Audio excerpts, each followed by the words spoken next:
Welcome to the Viewers channel. I am Wesley Boudelier, and we have an incredible guest for you here today. He is... Hold on.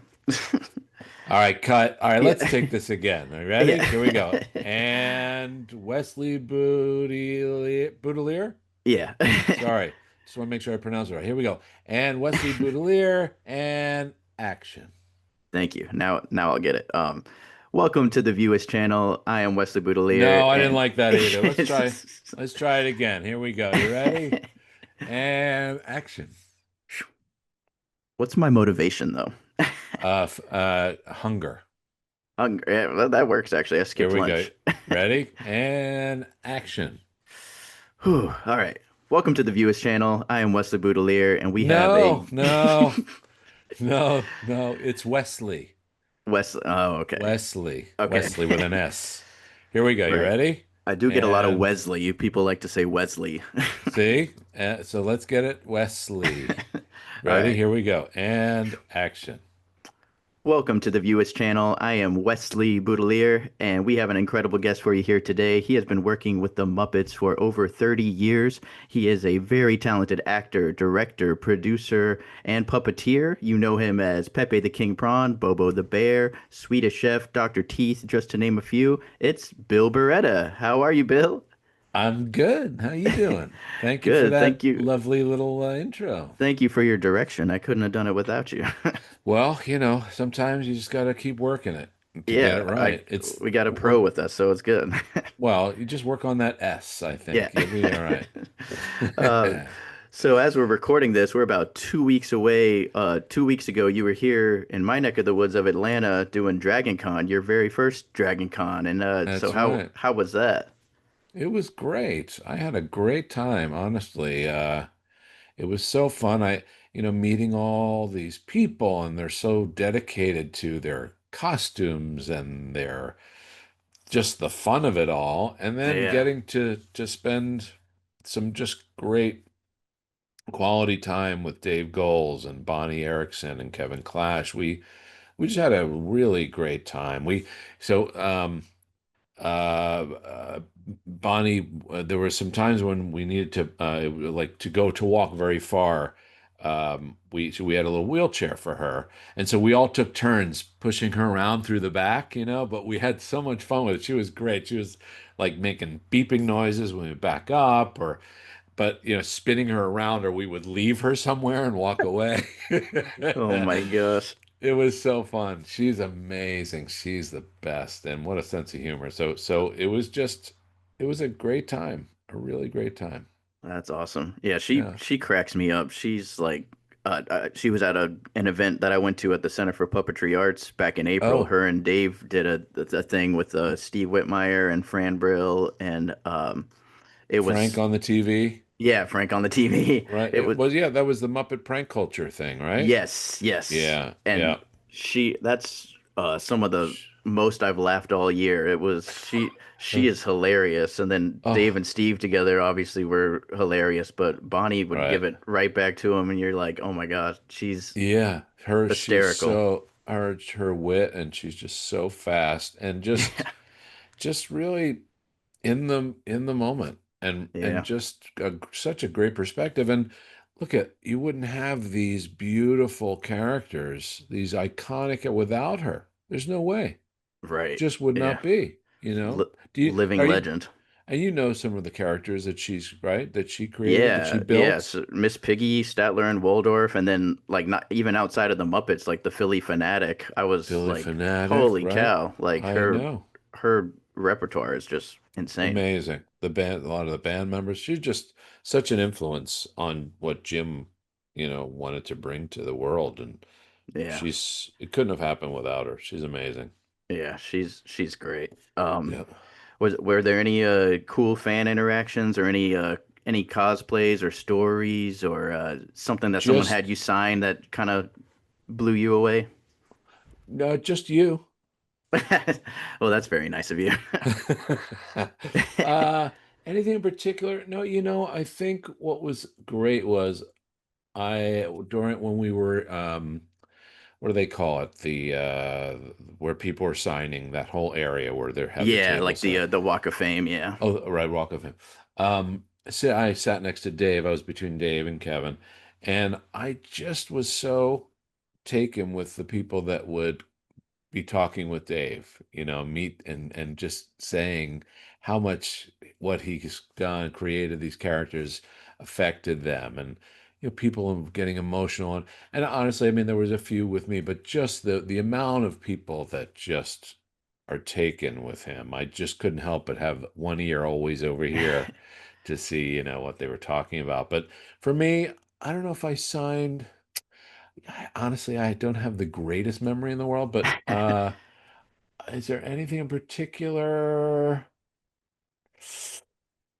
Oh, I don't know. I can't really say specifically. There were so many different things, that people wanted to talk about, and Yeah.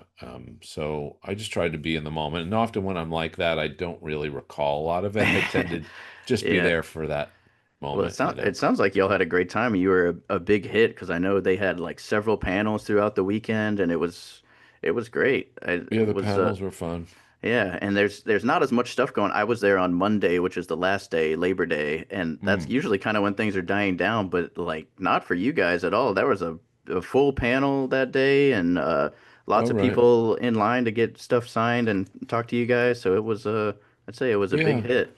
I think, Dave and Bonnie, I mean, Kevin does this more regularly than I think than Hmm. most of us. I've done it once before, but I think really the draw was to get to see Dave and Bonnie. Something they never do. Yeah. So I think people were really excited to see them. Yeah. Yeah. Don't sell yourself short though. Oh, well, okay. Well, no, actually, you're right. They just came to see me. It was really Yeah. just about me. And I thought, yeah, these people, they can hang out with me while I'm doing this. So, yeah. Uh, so we'll get into some of what you've done over the years. Uh-oh. How only the good stuff, Oh, all right. which is most of it. All right. Okay. Um, um, how did you kind of get into puppetry, and was that ever a thing that you aspired to do, or was it kind of something you fell into? Like, how did it all happen? Yeah, more of a fall into, and I'll try not to bore you with a big long story, but it is a little bit long because my intention was I never thought I would be a puppeteer. I didn't know you could be one, and even as a little kid, I didn't really know. I knew there were actors, but I didn't really think of it as a job. I just wanted to imitate that, you know. So I think as a kid, for me. Um, I just love to imitate things. So I was always trying to pretend I was Charlie Chaplin or Ralph Cramden from The Honeymooners, or just imitating Dick Van Dyke, whoever. Baloo from Jungle Book. I would play the music and I would do the routine for my family. Um, but as a kid growing up, there were nine cousins at that time who, when we would get together on Sundays with all the family, big Italian American family, when we all get together, um, my brother and some of the older cousins would kind of orchestrate a show. So we would do a variety show in a sense. So there were some cousins who did acrobatics, and then there were others who would sing, or we would do sketches, little routines. And so I was always around that. And my brother was a big part of that. He was always interested in the arts in some way or another. And so growing up, he kind of dictated what we were going to do. He's 4 years older than me, and he would say, we're going to make a movie this weekend. I was like, okay. And he would come up with the idea, and he'd tell me what I was going to do, and then he would direct it and produce it and write it, and he'd make me do stuff, and and uh, and so that's what I thought.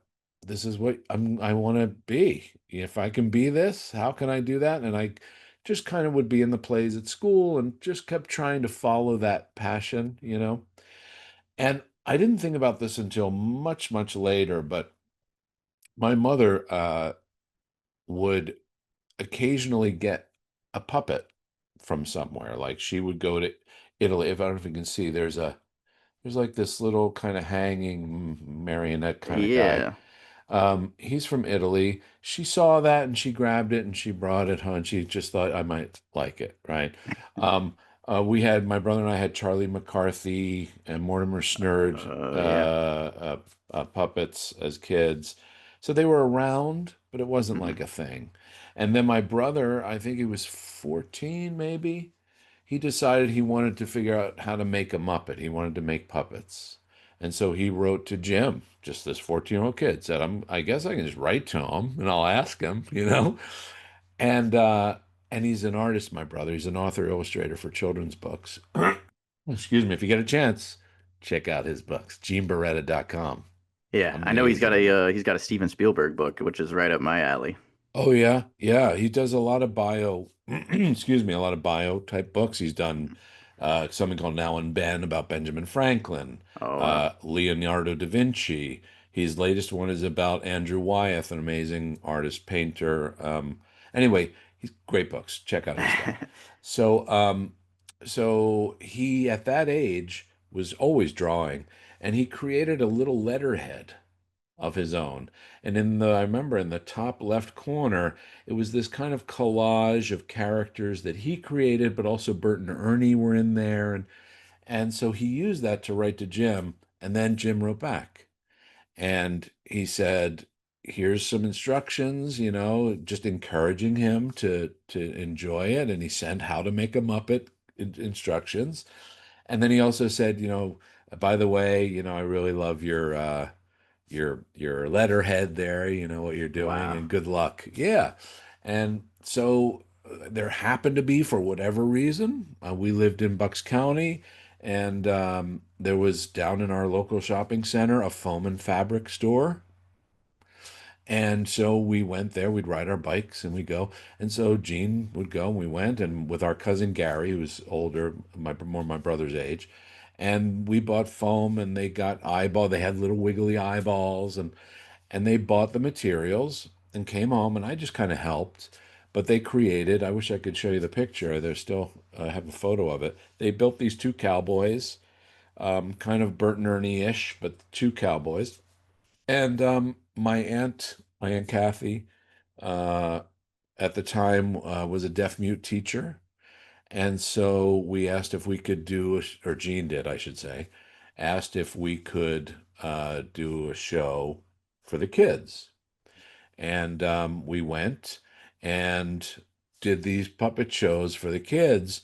But what was great, and I thought not great, but the idea was they were set to music, right? And so they would take these big speakers and they would put the speakers facing the ground so the kids could feel the tempo and the music and the vibration.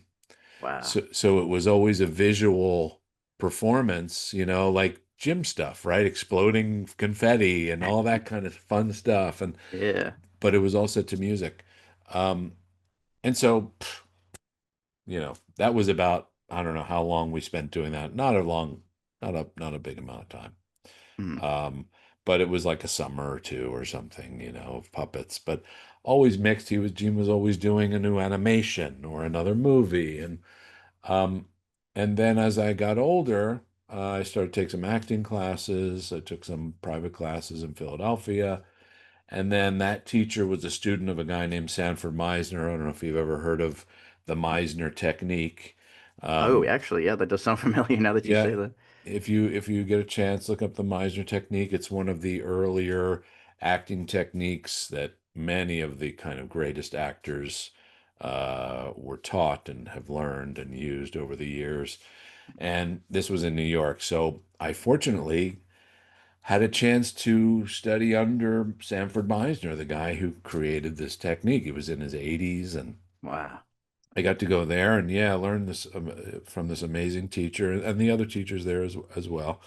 Um, and so I was pursuing my acting.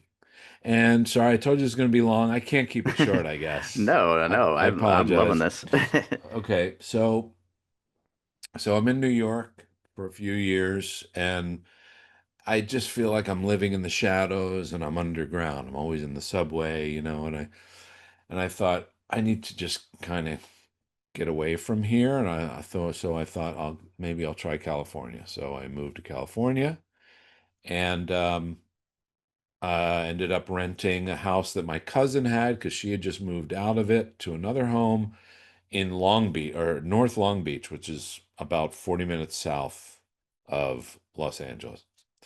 So I thought, well, okay, I'll live there and then I'll try and go back and forth into Hollywood and try and get work, see what I can do. So I would go back and forth. I had my different jobs. I was a waiter and I worked for a carpenter um and so I don't know, I was here about it wasn't very long, maybe 6 months, 7 months. Um Brian Henson, who I jumped a big part of the story, but he and I had met when we were 17. I was gonna say, you met at Sesame Place? Were you both working at Sesame Place?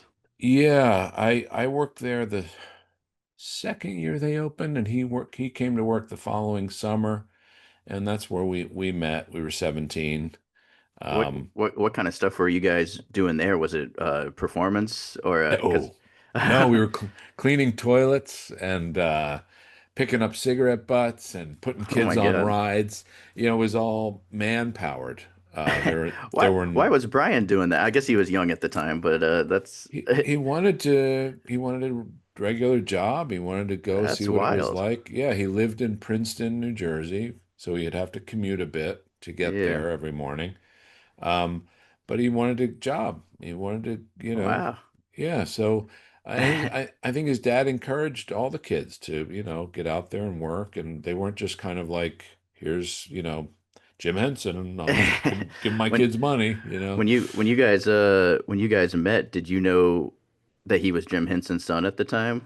Not right away. No, Wow. I mean, it didn't take long for me to learn, but we kind of hit it off pretty quickly, pretty quickly. Just That's really cool. yeah, for whatever reason, our kind of sense of humor or whatever, we connected. So yeah, we spent a summer together, and our other friends that I had that worked there, he got to know. So we became this kind of fun little group that would hang out, and so yeah, so we met 17, went off to college, and then I went off my way, and we kept in touch over the years, for the next, I don't know, 5 to 10 years. I then went to New York. He was in New York, and then his father passed in 1990. Um, and we kind of reconnected in a way, in a stronger way at that time. I remember I was on my way to my acting school. I lived in, I don't know if you're familiar, but Queens, New York is outside of Manhattan. And I would take the train from Queens into the city to where I went to school. And I got on the train and I'm on my way, and this guy's reading a little, like a Newsweek or something. And on the cover it says, Sammy Davis Jr. dies. I don't know what age he was. I was like, oh no. And then just down on the right, another square, Jim Henson dies. And I was like, what? What the hell? Yeah. And I passed my stop. I just kept going. I was just on the train. I was just like, "Oh, what is happening?" And if I ended up in Wall Street, all the way downtown, and I got off, and I thought I should call him. Let me call Brian. So I called and got a hold of his fiance at the time. They weren't married yet, and she said, "You should come over." So I ended up going to where Jim had an apartment there in New York, and Brian was there. And anyway, I think we kind of reconnected strongly at that time. Um, and so then he all of a sudden now he becomes the head of the company at 25 years old or whatever he was. Holy cow. And yeah, and I moved to Los Angeles to pursue my acting. And now jumping, sorry, where I was, he comes out to California, comes to my house, we're hanging out, playing, having fun, being stupid. And he says, I've got this show I came out here to do. We're using the technology that we just used for Mutant Ninja Turtles. Um, and and I was like, oh my God, I'll pull cables. I'll sweep the floors. I don't care. What I just need to be near it because I couldn't Yeah. get in anywhere. And I'd only been there 6 or 7 months anyway. So he goes, well, you know, there are these suits. And people are in the suits and we have animatronic heads, and you wear the heads and they're in there. And I was like, and he was like, and I think, because I think he remembered an old video that I showed him. He said, I saw you do Ralph Cramden from The Honeymooners, Jackie Gleason. And he said, maybe you want to try that? And I was like, yeah, what? Yeah, not knowing what torture I was about to put myself in. And so I shaved my head because I wanted to look for the audition. So I'm going to go for the audition as a dinosaur, right? So I'm this Mr. Actor guy. I'm doing method acting, right? And I thought I'm going to shave my head so I can feel more like a Tyrannosaurus Rex kind of thing. And I go to the audition and I'm doing the dialogue as kind of this dinosaur mix guy. And so I don't know, however it happened, I end up getting chosen to be inside of Earl, the dad. And I was like, I can't believe it. I can't believe it. Like Henson and Disney coming together and they're creating this show. I just could not believe my luck. Yeah. Um and so that was my entrance to Henson and Disney, but more Henson because it was really a Henson driven production. Right. And all those great guys, Stevie shows up. He's doing Robbie and Kevin and Brian's work doing it, and Dave Goles is working Yeah. with me, and it was just phenomenal. And then all the other amazing puppeteers who have been working as supporting puppeteers with Henson at that time, Alan Troutman, Bruce Lanoil, so many different people. Yeah. I interviewed Leif Tilden who Oh, worked on that. Yeah, he's a cool guy. we lived together for 3 years Oh when we wow. made that. Yeah, he and Awesome. we lived together. We had a great time. I mean, it really is. You hear these stories and people say how these productions become like your family, and that one truly was Wow. a family experience because everybody was. It was a lot of work, a lot of hours, hard. The workshop, I don't know how they did it. These people are unbelievable how they have managed to just stay alive. Like they were there the earliest and went home the latest and took Wow. care of us. And I mean, I'd never seen anything like it. I don't think anybody had at that time. Yeah, I don't know that there's been anything like that since, like on TV, especially with like how sophisticated those animatronics and the puppets and everything were. Like the budget alone, I don't think something like that would even be greenlit now. No, no, it was back then, I think it was a million something an episode. And Wow. so that was like Disney took a big gamble on it. And I think it paid off. I think people loved it. We did it for 4 years. We got 4 seasons. It Yeah. got better and better. Like, that everybody got into their groove. Like I can't watch the first season because I enjoyed it, but it was my learning curve. Right. And I just think people like Leaf and Michel Insisti, who was Michelangelo in Teenage Mutant Ninja Mm. Turtles, he was inside of Charlene. Leaf was Robbie. They had been through it, so they knew how to keep Yeah. it simple, and real. Their behavior was all simple, and I was kind of doing this bigger stuff, and um, but yeah, so after the first season, I felt better, but just in general, I think everybody we fell into the groove, and it was boy, it was something else. It was great. Did you ever get a chance to meet Jim before he passed? I met him twice. Mm. The first time I met him was before I met Brian. It was the first summer I worked at Sesame Place, and they had sent these animatronic characters to the park. There was an Oscar in a trash can, and they put him in what they called the Food Factory, which is the restaurant there. And the restaurant happened to be located, it had big glass windows all one side of the building, and you could see the front gate of the entrance, people coming in. And so I was there. My job for that hour or however long I had to be there was to make sure that nobody messed with Oscar, right? And I'm standing there and I'm watching you, and I look out to the front gate and I see Jim coming through the front gate all by himself. There's Holy nobody cow. with him, no VIP kind of coming in, looking after it. You know what I mean? Nothing, no escort. He just comes. I'm like, what? No. I'm like, nah. And so I couldn't help it. I left my post and I went out and I went up to him and I was like, Mr. Henson, welcome to Sesame Place. and and he goes, oh, thanks, thanks. What did he say? Something like, you don't know where the Oscar in the trash can is, do you? And I said, um, yeah, I sure do. Right this way, sir.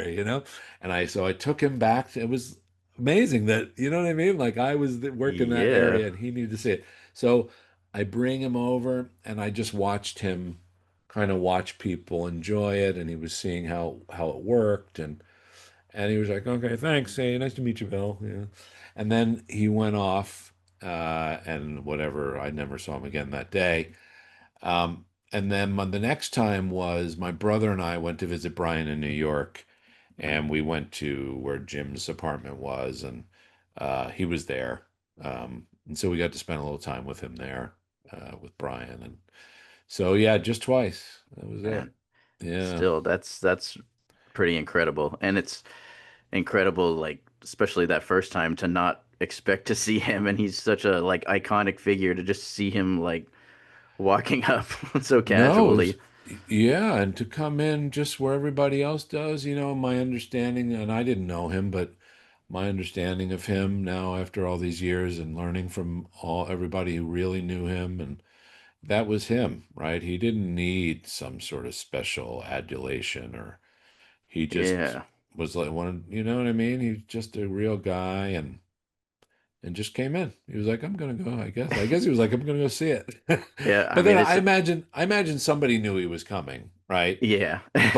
But the way he came in was just Yeah, right. amazing. That's kind of incredible, especially when you Yeah. think about at that time just how big the Muppet Show is and how influential he is just to be like, yeah, my son works here doing whatever, and I just kind of walk up and Yeah. visit every now and then.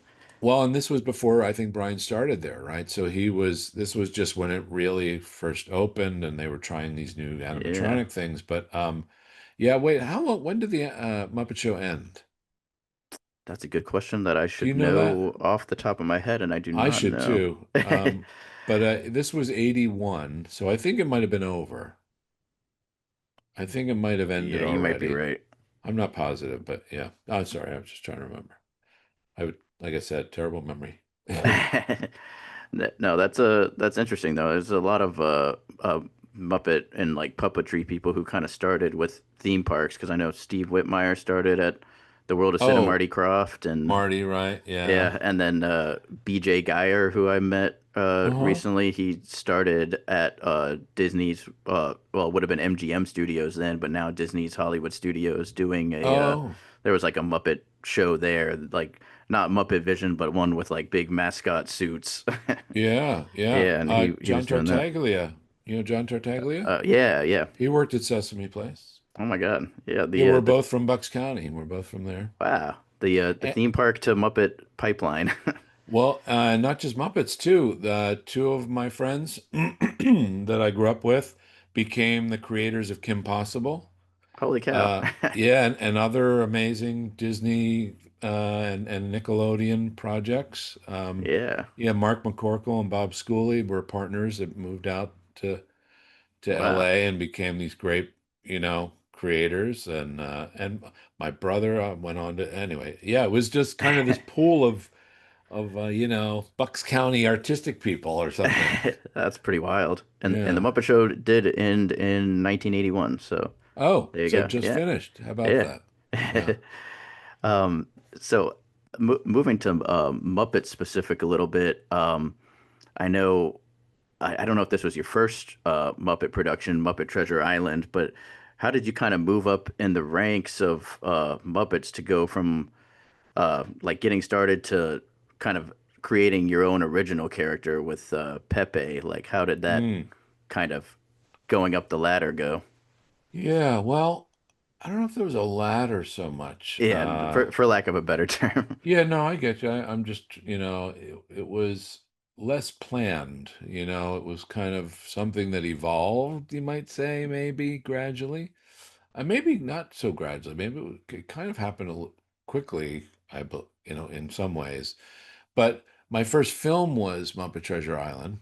Um, my first, if I get this right, my first experience actually just doing a Muppet thing, because I assisted a little bit occasionally on dinosaurs when, a puppet character was in, like Howard Hand Up Me or some of the other characters that were dinosaur puppets, Mm. and I wasn't in Earl, I would try and just go see what are they doing and assist a little. Kevin would say, Bill, come and do this, do that, and I'd go and do. And so I think my first kind of background character-y thing was Kokomo. I think we did a music video called Kokomo. Classic. And yeah, and so did some background stuff for that. And then the next thing, and I believe this was right after that, was what's it called? Is it Muppet Classic Theater? Muppet Fairy Yes, Tale? I believe you're Something? right. I remember watching that VHS tape a lot back in the Yeah. day. So that was kind of my first, I think, performance where Brian gave me this chance I did the Elvis Elves. I Yeah. was the front man for the Elvis Elves. And then assisted and actually I think probably my first time I worked with Frank, and it felt like the core guys were working something and I was got to be a part of that, right? And so then after that, yeah, and so just so maybe people listening, there's so much play that Mhm. happens underneath the puppets around, you know what I mean, between all of us. And I think a big part of why people become a part of this group is just we hit it off in different ways. There's a connection in some way, how whatever that is, and for whatever reason, whether it's your sense of humor or your heart or your soul, whatever that is, we, I guess I connected with these guys, and so I guess Brian felt comfortable enough, and I was working at home, once I got the bug, I would go home and I borrowed a puppet from the workshop. I had this raccoon, and I went home and I just started working, just how do I just figure it out, composition and focus and all that stuff that I was watching these guys do. And so I guess Brian felt comfortable enough to ask me if I wanted to come and be a part of that movie, and there was maybe play one of these pirates that were Long John Silver's kind of henchmen. And so it was, yeah, Kevin and Jerry, Nelson, and I were these three guys, and I was the idiot goat. Um, and he didn't have a lot of dialogue. They more were driving it, and so a lot of improvisation happened while we were shooting it. So a lot of stuff that Clue says wasn't really scripted that much. There are some great lines that were scripted, but I did get to play. Brian let me play and used things. So from there, and I did some other characters in it too, I guess. But that was kind of my focus was Clueless, Yeah. I gotta ask any since you worked so close with him for this, any cool Tim Curry stories? Oh, he's just Not to get us too off track. no, he's just I was in awe Yeah. of him. I couldn't believe he was in it. Yeah. Um, I'm a Rocky Horror Picture Show fan, and Steve Yeah. Whitmire, he and I were just like, we couldn't believe it, Right. And well, just one of these things where you're in awe. So we're gonna do Professional Pirate, you know that song, Professional Yeah. Pirate? Oh yeah. And Tim wanted to sing it live. He asked Brian if he could do it live on stage on the in the stage in the studio, not in the studio, on the stage while we're shooting it. And Brian was like, yeah, yeah, but he pre-recorded it, but then he asked if he could perform it live. And so we got to watch him and experience him perform the song live. He sang it out. Holy cow. And I think the majority of it, if not all of it, is him singing it live on stage. Wow. Fun, unbelievable. And we had so much fun. He actually got a big kick out of Clueless. He always wanted to talk to him and stuff in between takes. Um, so I mean, yeah, I mean he was just, he was always had a cigarette, and he was waiting to shoot. And Kevin Bishop was this, little 14-year-old, I think, maybe 14, running around. He was just such a ball of energy and like circling Tim. It was like watching these two cartoon characters, and Kevin was like hang upside down over here and Tim would be like, "Oh, the boy's at it again. I'm smoking away." I Uh, he's yeah. another one that I just can't even imagine like being near him like that. He's just like such an iconic guy, and seeing him Mm. perform that close up just must have been Oh, it insane. was it was unreal, unbelievable. And it's such a sweet guy too. We just Yeah. hit it off. And uh yeah, so that was kind of my first kind of big character. And then they were working on trying to do a new series, which became Muppets Tonight. And while we were in England, Brian wanted to workshop with Frank, characters for this new series because they knew they would have Kermit and they have Piggy and they have Gonzo, but they wanted to see if they could find some new ones. And so I can't remember if it was during or when, but it was while we were still in England, and they had a bunch of puppets on a rack, couple racks of puppets. Not like a lot of the ones that you would know, but a lot of supporting or background ones that you've seen or not had been used yet. And we just put up a camera, and Frank would interview the character. We'd grab a puppet, or two people would grab characters, and we just put them up there, and he would just interview them, and we would just play. And so out of that play um, came Howard Tubman, uh, Pepe, um, Johnny, Fiamma a little bit, but not the puppet. And same with Pepe. They weren't created yet. They were Wow. either another type of puppet, or Pepe was just like this stick with a flappy mouth and two eyeballs on it. And like some fur was on his body. And I was just messing around with it because I had some ideas for characters, Hmm. that I wanted to try. Um, Bobo, Yep. uh, those kind of four were the ones that I came out of that, and they decided they wanted to try and use for the series to see what would happen with them. Yeah. So that's really Muppets Tonight was my kind of big kind of place where I got to learn how to do this thing. I mean, Treasure Island was a big learning curve for me, obviously, but this was now doing several characters, and I was always in. Like, it wasn't like me waiting around to do my one character. I was always busy doing something. I felt like Yeah. part of the team. I felt like part of the kind of core group in a way. Right. Yeah. Um. Oh Oh. shoot, can I say one last thing? Yeah. No, oh, of course. It just hit me. Um, so doing Treasure Island, uh, when the credits came up, Mhm. I couldn't believe my name was up there. Brian put me up with the guys. I was blown away. I didn't know how Yeah. that happened. I was like, what?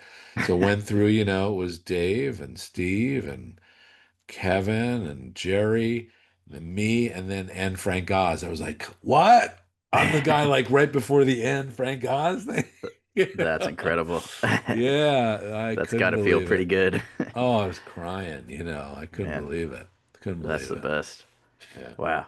Um, a little more about Pepe because you mentioned it at the panel at Dragon Con, and Mhm. I didn't realize this, and I don't even know that it ever occurred to me that some Muppets could be based on real people. But could you talk a little Oh, bit about like the inspiration for Pepe, the voice, and just all of that? sure. Yeah, I mean, I think everybody has their inspirations for their characters in some way, whether it's people you meet, people in your family, your old teacher, your barber, whoever that is. other actors, right? Other characters in, history or whatever. I think we all draw from things like that. Some people, obviously, actors are themselves, but with what we do, a piece of cheese can be, uh, I don't know, can be George C. Scott, or I don't know, whatever you want. We have the ability to be able to make these inanimate objects come to life, but they need to be infused with character. And so, because I went to my acting school, I used all of those tools that actors use to ground their characters, to base their characters in, and to live moment to moment, right, in the situation. It's not just about delivering lines. It's not just about being, I'm the garbage man and garbage men act like this, right? You can do something in complete contrast. Like with Howard. With Howard, when we were workshopping, Howard was this boar. He was a wild boar. He had these, right, and he was wearing like he had like a Viking outfit on, this big chest metal thing, this shield. And and normally when I did him in Treasure Island, just in the background, I was doing this kind of, it was like a gruffy kind of thing, right? He was a boar, he was a Yeah. bruh. But when I did in the workshop, I thought, let me try something different. And I just went the complete opposite, And so he's like, oh, look what I'm wearing. Isn't this fabulous? And this crown is fantastic. Um, so you try and find things. And he, for example, is based on a fashion designer that my mother worked with when I was a kid. My mother was a model, Oh, wow. and there was a man named Robert Varga who lived in Trenton, New Jersey. He had a shop in Trenton, New Jersey, and he and his partner, so it was Robert Varga and Blaze, and I would sometimes would go with my mother. I was a little kid, and I didn't know what a gay couple was, or I never thought about it. But he was such a great character. He was just always excited and happy. And look at you, look at this little fella. What's your, it was really engaging.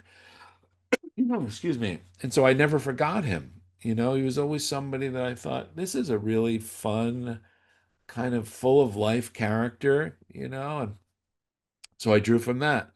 And then with Pepe, my Pepe wouldn't exist if I hadn't met my wife, because her aunt, who is from Madrid, Spain. My wife was born in Madrid.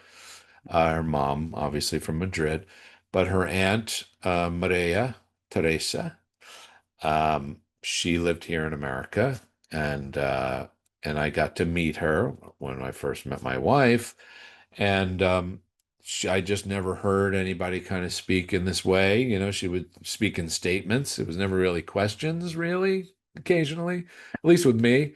But she'd say, "Well, come on, baby, we're going, get in the car, okay?" Okay, Beer, I need the ice cream, okay, okay. And I just thought, what a fun kind of characteristic, and a way of interacting. And she was this fun little mischievous, she was always giggling. She's doing something naughty occasionally. you know, she liked to get things, like she would take something out, like, uh, she was great. I just Did loved her. did she ever get a chance to see Pepe? She did. She did. She got to see him briefly before she passed, but What did she think? I don't know. I think she got a kick out of him. I don't know actually. I think she probably got a kick out of him. She probably thought, that's not me. What are you talking about? It's not Right. me. Uh, but yeah, Johnny Fiamma is my dad and my grandfather kind of combined in a Wow. way for different parts of, Bobo, probably just me, you know. I always say the motivation for Bobo is that, like, I can't believe that I'm allowed to be out, not like, no, I'm not in a cage, that they actually let me roam around, outside in the real world. I feel a little bit like that. uh, so yeah, I draw from all kinds of things. I draw from my wife. I draw from my son. my family members. It's just always for me. That's my approach anyway. That's Um, really cool. It's because they're real. yeah. These are real people. And then I magnify it a little bit, or I add some other traits. Like she wasn't completely like Pepe, you know, she wasn't that character, but these things that infuse him, I Yeah. always can lock into and feel comfortable. I don't have to think about it, right? Because I Hmm. know them. So I Yeah. kind of let the dialogue or the jokes or whatever the script is ride on top of that because there's a base. If you Hmm. have a strong base for your characters, it's not about the dialogue, right? Yeah. Even though it's about delivering jokes and timing and all that. But unless you are the character, at least this is how I feel, unless you are the character, you know, anybody could say the lines. But what's the character bring to the lines? What's that perspective? Yeah, that's that's kind of how the Muppets have always felt different to me than other characters because like even as a kid you'd watch like well Charlie Brown I know is not real and Mhm. SpongeBob I know is not real like these are cartoon characters but and even characters portrayed by like actors you're like well that's an actor but the Muppets are real like even now I feel that way where it's like Kermit and Pepe and all of them, they feels like they're out in the world. Like it always Mm, felt that way, where it's like that. I don't even think I knew like I knew who Jim Henson was when I was a kid, but I don't think I knew or that it ever even occurred to me that like yeah these are puppeteers. Like I knew they right. were, but I was like that's just Yeah. Kermit. That's just Pepe. Right, right. Yeah, I think if you choose to believe that they live in our world, I think that's great, that you want to buy into it at that time so you can really enjoy that idea. And in all fairness, like SpongeBob, those characters, I mean, great Oh yeah, character. You know what I mean? They'll yeah, talk about some well, like established, grounded characters. They're yeah, phenomenal, but they are animated. So yeah, there isn't you don't feel like you can touch them, right? But I think yeah, with what Jim did was he created something that people can really interact with if they wanted to. yeah. Yeah. I'm um I know we talked a little bit about original characters, but you went on to uh, take on a lot of classic characters and a lot of Jim's characters, including Ralph. And Mm. how did that kind of come about when they're looking for somebody to take over a character, especially one that iconic? Like, how did you audition, or how did you kind of get chosen for something like that? And I know like Ralph had been sort of disappeared after Jim passed, and it was kind of like that was really Jim's character. I mean, a lot of them were, but Ralph especially just feels like he has a lot behind him, like a Oh, big responsibility to take on. yeah, yeah. Well, I think Rolf was someone that the family, the Henson family, were very obviously protective of. It was really, I believe, his first kind of, you know, character that became a household name before Kermit, right? Um, and I, as we were ending dinosaurs, I kept thinking, I'm not. And because I was seeing some of the other guys doing, I know Steve, so Stevie took on that huge responsibility of Kermit. Right. Um, and characters within, excuse me, again, at dinosaurs, if they were puppets, I wasn't hearing the characters that I was drawn to. Like I was drawn to the gruffy, growly side of Jim, I guess. Like I wasn't hearing that out of groups of characters. And I thought, boy, that's something maybe kind of missing. Whether it's Rolf or it's another one that he would do with a growly kind of thing, that gruffy kind of thing. And so I went home and I just started thinking, is that something I could do? I don't know. And I started playing around a little bit and listening to Jim and maybe, I don't know, kind of close. And then I didn't say anything. And I a song oh God, what was the song I used? I think it was a Creedence Clearwater Revival song. I started singing this song that I heard, as this gruffy voice and started thinking about could this be Rowlf singing this song? And it started to feel like something to me, I thought. And so I built a Rowlf Wow. at home as best I could. It was terrible. He was like orange, he's like an orange fur that I found, and he wasn't great. And I started playing at home, and this was towards the end of Dinosaurs. I asked Mac Wilson, who became the puppeteer for Earl's Head. Uh, he came in after Dave left after the first season, but then Mac did the rest of it. And he's an amazing puppeteer, Mac Wilson. You want to talk about some great work. Um, and so I asked him if he would have a look at it and help me, see what he thought. And so he worked with me a little bit. And then I gave it to Brian. I said, I don't know if I should have done this, but I'm giving it a shot, see what you think. And he looked at it, and I don't even remember what he said or if what we talked about, or I think I gave it to him and we never talked about it. And then we did Treasure Island, and he put Rolf in the tavern. There's a Mm, scene in the tavern, right? When the first scene in the tavern, and Rolf is sitting at a table, and there's a mug that has a joke. I don't know what it says. And actually, the mug is based on a guy named Martin Baker. I don't know if you've heard of Martin Baker, but Martin was part of the Muppet Show days and became Jim's producer and big influence on the Muppets. But Kirk Thatcher designed a mug to look like Martin Baker, and he has a joke. Oh, sorry, he has a joke, and Rolf just goes, and Brian let me do that. Right? wow. He gave me the Rolf to do. So it was the first time Rolf had been seen. And Yeah. um, and so then we didn't talk about it ever again for any reason. And I honestly can't remember the next time I performed him Mm, or asked what they said you should do this or so. It was never a thing. It was never like Bill's gonna do Rolf. yeah. It just ended up, and I honestly, after that, I don't remember the next time I did it. I'd have to really research it, but it just became something. And same with the Swedish Chef. I did the Swedish Chef in Muppet Treasure Island, which I wasn't expecting to do. That moment that he has, and then that just turned into me doing it somehow.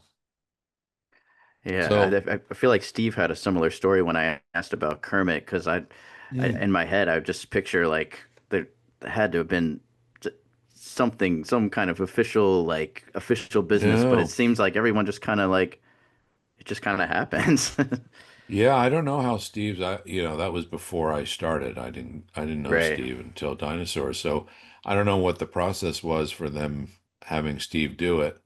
I if I remember, and well, you interviewed him, right? So, Yeah, it's been a little while, he but it was very similar story to what you said but about but he would Ralph. double for Jim, right? I think he doubled a lot for Jim with Kermit in some things, maybe when he needed to, right? Yeah, might So he's have. very close to him.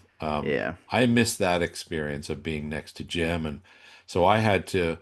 My research was about talking to everybody who spent time with him and Yeah. watching Jim's energy with Rolf versus his energy with Guy Smiley or his energy with the Mhm. sweet, it's a very different energy, very different attitude, different perspective again on the world, Yeah, right? I was gonna say, do you kind of approach these characters differently than your original characters? Do you try to copy Oh, Jim, or do you kind of try to make it your own, or is how does uh, that kind of differ? well, they'll never be my character. I can't, it doesn't come from me to begin with. So there's no way I'm going to get there, whether it's Steve doing Kermit or doing Statler and Waldorf or Dave doing Waldorf, right? It's not in us.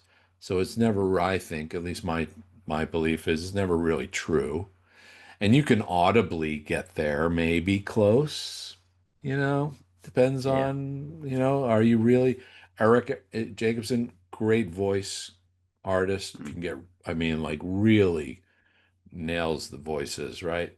I'm not, I don't think, a great voice artist, but I hope that my energy and my understanding of maybe where the character comes from, that's what I try and find out and learn and understand so that I can hopefully interpret that and get as close as a bad impersonation as I can, you know? Uh, So it's hard. It's hard to do other people's characters because they're just not you. They don't come right. from you, you know? Yeah.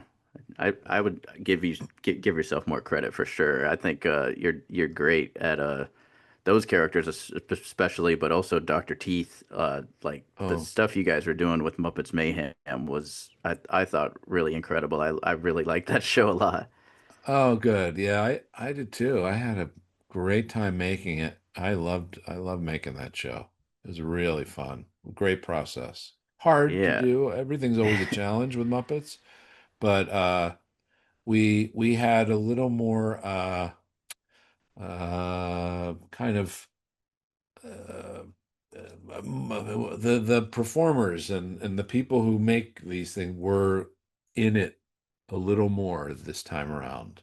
You know, I had great partners with Adam Goldberg and Jeff Yorks Mm. and guys who love the Muppets and were so excited to be working with the Muppet performers and getting as much as Yeah. they could out of it, you know. So it was just a great process with the show, and I think you feel that. I think you feel it. Yeah, Yeah. definitely. I Uh, think if somebody had pitched it to me and said like, "Oh, this show is gonna kind of go into the origin story of the Electric Mayhem and stuff," I think on if I had just heard that, I would have been like, "I don't know about this." But then you watch it and you're like, "Oh my God, I'm crying and I'm super right? invested." It was I thought incredibly well done.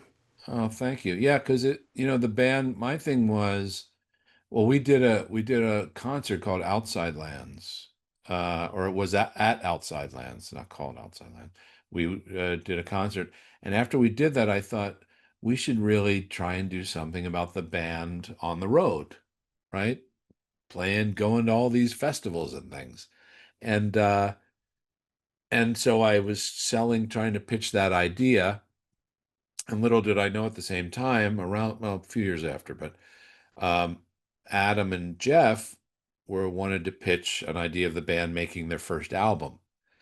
And I thought, well, that's a great. So fortunately, the Muppet Studio people, they put us together and we decided that, first season would be great to make it about their first album. Like they forgot to make the album, and so they have to Which is get them such a back. good bit. It's It's very so good. stupid. Yeah, it's so stupid. And so that was a great way, I think, to have an executive who has to deal with getting them into the right. They just getting it done was the big Yeah. deal. And then maybe another season or whatever would be them then taking it on the road.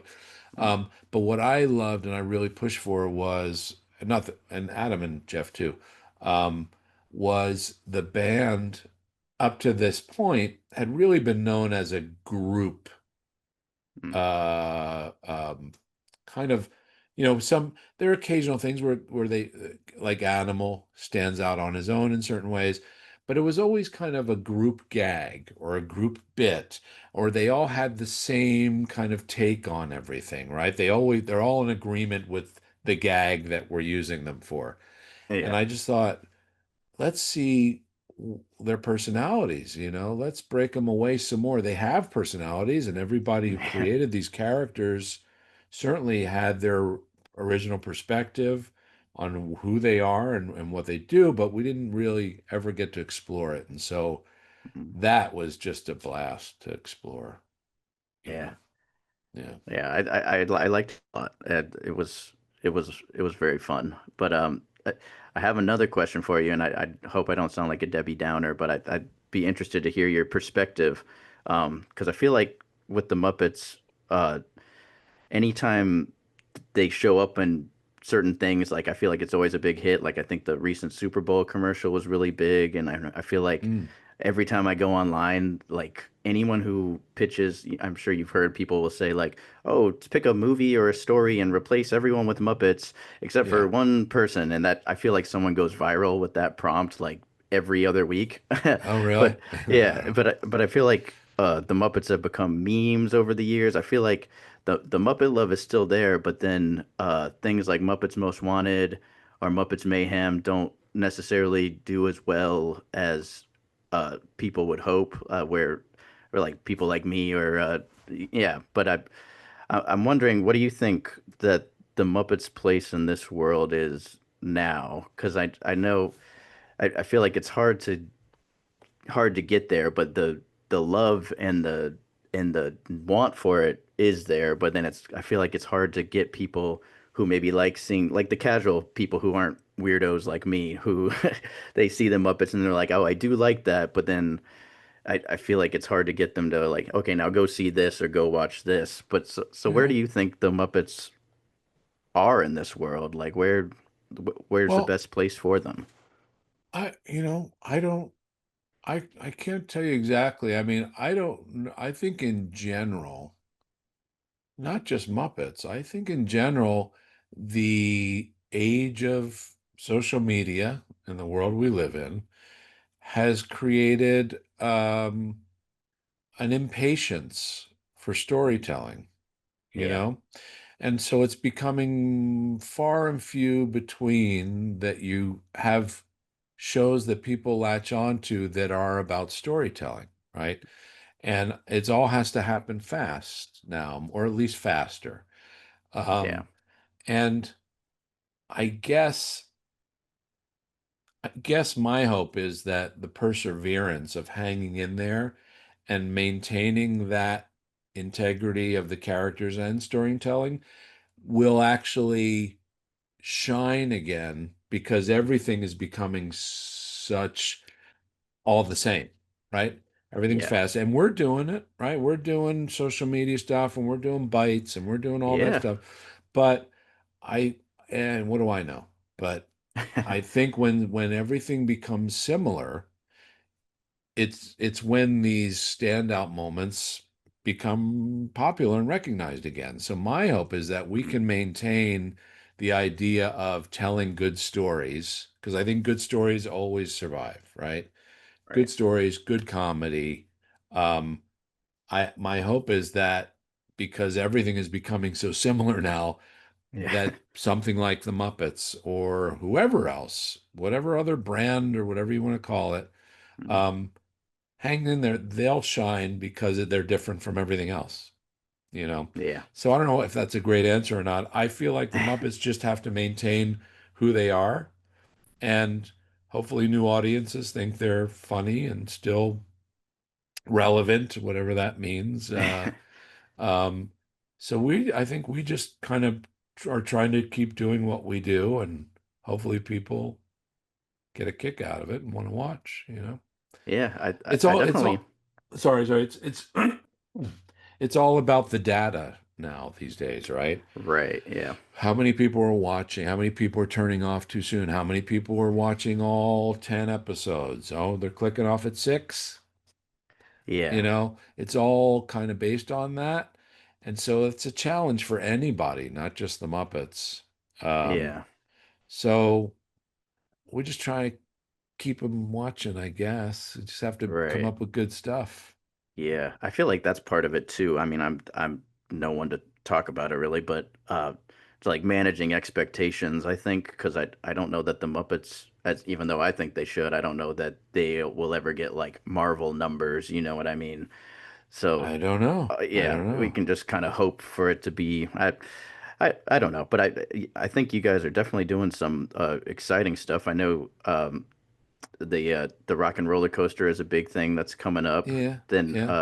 have you guys been doing some fun stuff for that? I know you talked to me a little bit about Dragon Con and it sounded like it's coming together nicely and I like what they've revealed so far.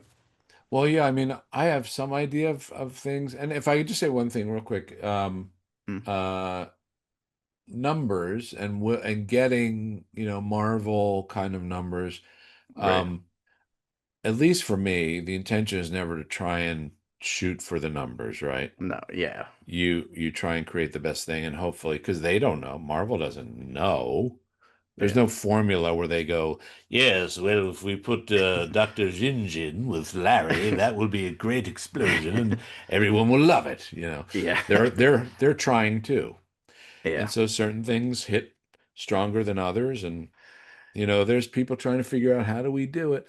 But we just try and create good stuff and keep in mind what is kind of maybe selling a little bit, but let's stay true to the Muppets and how do Yeah. we keep them strong enough that people will lock in whatever. And again, I think storytelling is huge. Um, Yeah. but to wait, what did you ask me? Oh, we were just talking rock and roller coaster. Oh yeah, yeah. So I don't know exactly all of it and how it's going to play, but we've talked a little bit about it. Muppet Studios are working with people, obviously Imagineering, and we've had some meetings, and it was very collaborative and fun to hear what they're thinking about doing. And um, I think people are going to like it. Excuse me, it feels like a good fit.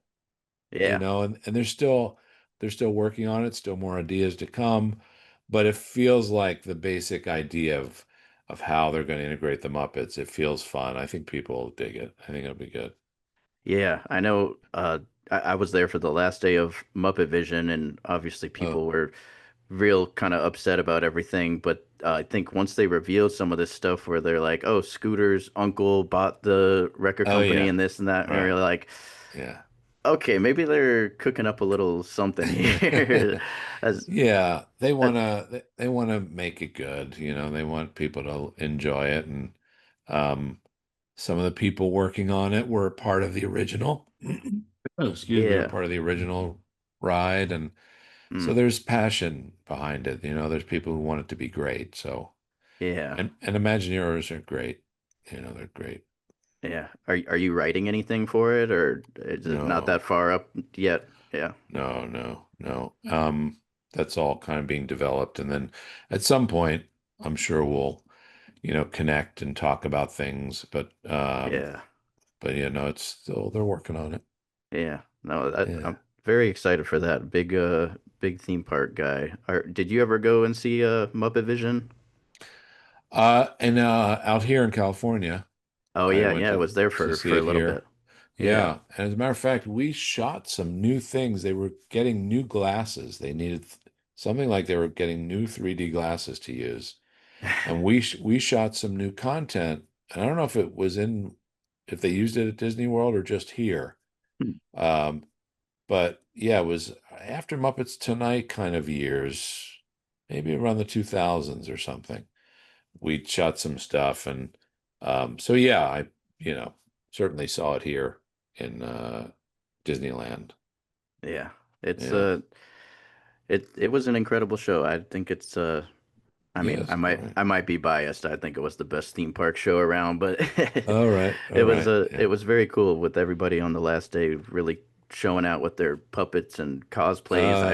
yeah, As sad of a moment as it was like kind of also the most joyous time I've ever seen at Disney oh, World. It was nice, all right, very cool to see. But sweet, sweet. yeah, and then I know you guys have the Broadway magic show coming up as well. Are you involved with that? How is that going? I'm not yet. No, Okay. I've heard the discussions and I know they're working on it. I don't know exactly. Honestly, I don't know the full plan or who's in it or any of that stuff. But I know my understanding is that it's not like a Muppet magic show, right? Right. They're a part of it for a certain period of time, and I don't know how Hmm. much time that is. So they're kind of guests Yeah. to this show. So I don't know what the final things are yet. Yeah. It seems like a big push on having Muppets in physical places, which I think is a cool idea. Like you can go see them on Broadway or go see them at the theme park. I think I kind of like that. That's exciting. Yeah, I mean, we've been wanting to do a theater thing for a long time. The closest thing I feel like we got to, the first one was back when we did there was a Muppet Fest like 25 years ago or something that we did out in Yeah. LA. and we did a live show for that for charity. And Mm. then the O2 and the Hollywood Bowl, Yeah. was I loved it. I had such a great time doing that. I think people really enjoyed that. Yeah, that So looked incredible. yeah, and I think it'd be great to find its own little theater. And the thing is you want it. If we're locked into a theater show, you can't kind of do other stuff. Yeah. So it's trying to figure out, well, what's the best way to do that so we can still be a part of these things, the performers, and with the characters. Not that you can't pre-record things and you Mm. know and take that approach for certain. Depends on what it is, I think. Mm. But would love to be able to, to me, limited runs make it more special, I think. Yeah. So, you do a Muppet show, but you do it for a limited period of time. And that way it Yeah. just feels special and unique to itself. Yeah. And maybe Yeah. this could lead to some stuff like that, the Broadway. I Yeah, maybe. I gotta ask you too while I have you, because Yes. you don't have to confirm or deny because Okay. I'm no one to give this information to. But Yes. let me just ask, have you seen the rumor that there is a Muppet Show reboot in the works that Seth Rogen is producing? Have you seen this I rumor? have. Oh yeah, for sure. Yeah. Yes. People seem to be talking about it. Yeah. Should people calm down? No. I mean, as long as it's good energy, put it out there and hopefully that's what happens. That's the thing. It's Okay, always keep yeah. talking about it, keep hoping for it. It Yeah. doesn't hurt to create the energy. I believe in that energy. Yeah, that's true. It wouldn't be the first time, even if it is nothing that fans have willed something into existence. So, Right? That's right. well, Absolutely right. Yeah. Yeah.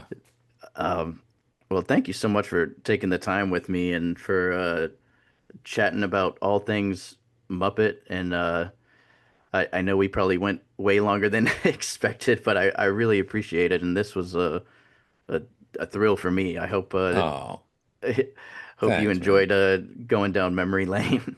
I did. I appreciate it. I appreciate you reaching out to me and doing this. This is what I do, right? We Yeah. get the chance that we get to talk about it every once in a while. It refreshes my memory, even though I probably told these stories over and over. But it's good to keep, recalling the great experiences I have. I forget Yeah. sometimes. I know it's in there, and I've enjoyed this journey so far, but it's great to talk about it again. I appreciate it. Yeah, and I'm sure we really probably only scratched the surface too. I could talk about the history of all this stuff for days probably. Right, right, right. Well, I really appreciate it. Is there anything you want to plug or tell the people? No, not really. I think go to GeneBarretta.com. Yeah. That's There you go.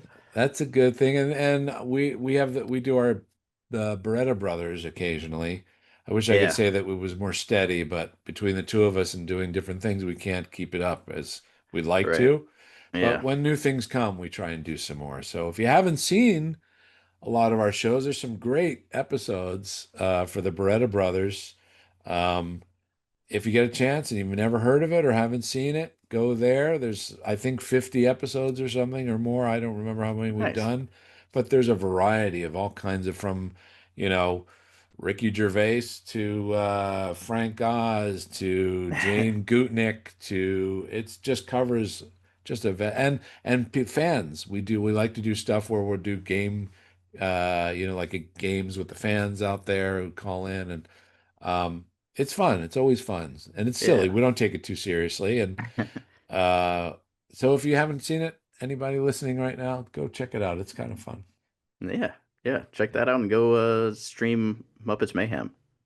Yeah, that's a good idea. It's fun. Thank you for Yeah, that. for sure. Yeah. Well, that'll about do it here. Thank you guys so much for watching, and we'll see you next time.